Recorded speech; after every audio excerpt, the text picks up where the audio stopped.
Dear students, today we are going to study about the properties of acid. We have already studied weak acid, strong acid, mineral acid, different types of acid and what are acids. We have also studied about the preparation of acid. Now we are going to study properties of acid. In properties, first we should know that when acid comes in contact with water,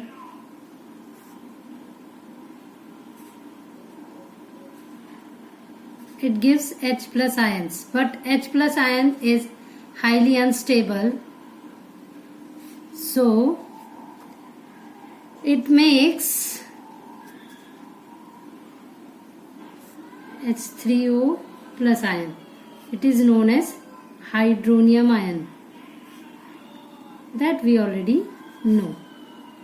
Now, it's some of the physical properties, like it converts litmus paper into red,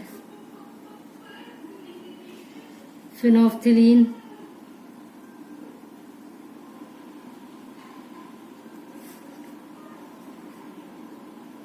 into colorless,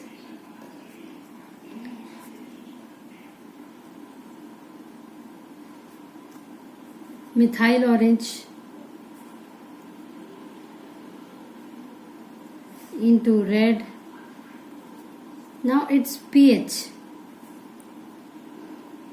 It's generally pH is a hydrogen ion concentration which is from 1 to 14.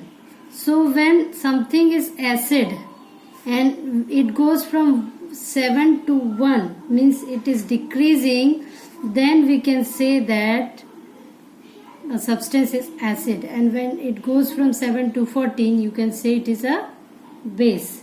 So pH is, in this case, pH scale of acid is less than 7. And for universal indicators mean for all indicators, it shows, we know it has 7 colors Vibgyor, that is violet, indigo, blue, green, yellow, orange, red. For this, from green, if it is going towards violet, indigo, blue, then it is base, green is neutral, and when it is towards red, then it is acid. So this is the effect with the colors that acid shows. Now, to understand the properties of acid, basically the chemical properties of acid, we should know the metal reactivity series or electrochemical series that we discussed in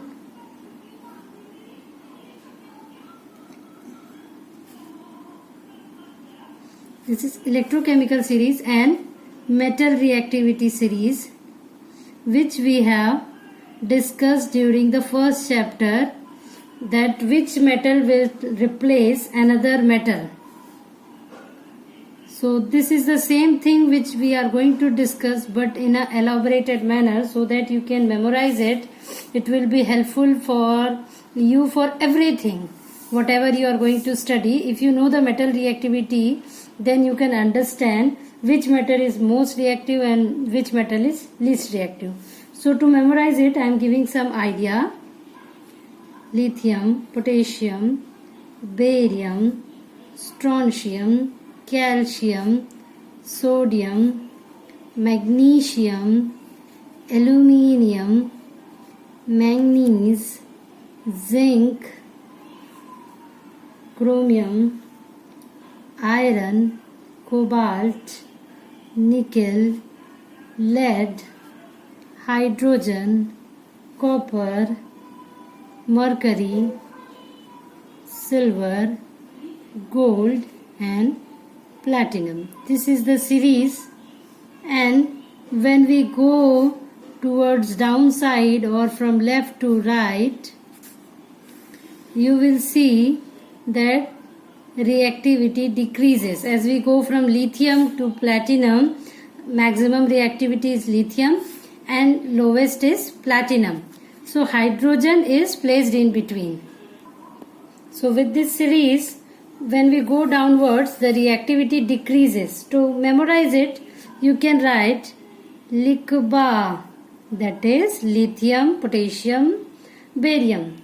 Sarkana, that is strontium, calcium and sodium. Then Mag-al, magnesium, aluminium. Manjan, that is manganese and zinc. Cro, Fico, Cro for chromium, Fico for iron and cobalt. Nipab, nickel and lead. Then high court है आपका. अब इसको कैसे याद करेंगे?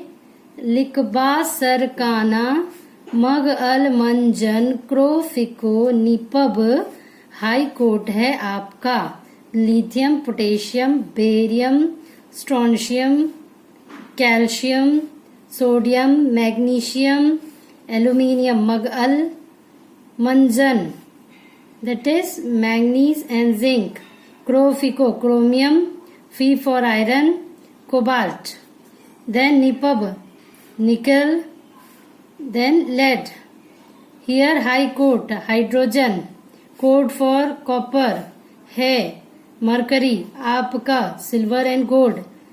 P for platinum. K I have just written. So with this way you can memorize the electrochemical series, which is really helpful for you to remember which metal is more reactive and which metal is least reactive. So with the help of these reactivity series, now we will solve the problems or we will understand the properties of acid. So when acid react with metal above hydrogen, they produce hydrogen gas, H2 gas. Means whenever any acid will react with the metals which is placed above hydrogen, they will give H2 gas.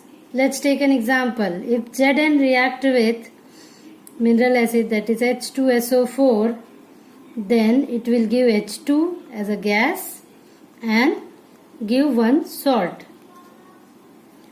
Take another example. Magnesium plus 2HCl, it will give H2 gas plus MgCl2. That you can balance it also, there is no issue, but you have to memorize it that you have to take a dilute acid and any metal which is placed above hydrogen will react and give. Also take iron. If iron react with H2SO4, it will give H2FeSO4. So this is the reaction. Now this we can say that in general form you will write metal plus dilute acid, that is mineral acid, it is not for organic acid, will give salt. These are called salt plus H2 gas. But you have to remember that in case of HNO3, nitric acid, there is no hydrogen. It is very important question for your board exam as well as understanding or competitive exam.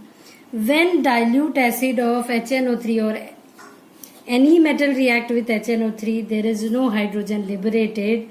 Reason for this is that HNO3 or nitric acid is a strong oxidizing agent.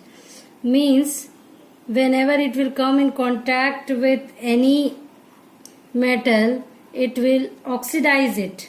So hydrogen will be not liberated. But there is some exception, and that exception is some metals can liberate hydrogen when react with nitric acid. Means only one or two metals are there which react with HNO3 and give H2. But for that, condition is very rare, and the condition is, first thing, only magnesium and manganese will give hydrogen or can liberate hydrogen. But that too will liberate only when very, very dilute HNO3 is present. Means magnesium and manganese will liberate H2 only in case of very, very dilute HNO3, that is 1% to 2% HNO3 if it is present, then only magnesium and manganese will liberate hydrogen. Otherwise HNO3 will not liberate hydrogen like H2SO4 and HCl with other metals. So with this reaction we can understand that all the mineral acids, dilute mineral acid H2SO4 and HCl gives H2 gas with the metals which are present above hydrogen. So you have to memorize this electrochemical series for all kind of reaction. An exception is there, nitric acid as a strong oxidizing agent, so it will not liberate H2 gas with metals, but some metals like manganese and magnesium it will liberate hydrogen. For that also dilute acid should be present only up to 1 to 2%. It should be very dilute. If the concentration of HNO3 increases, then it will not liberate any H2 gas. Okay. Have a nice day, and we will continue further in the next class.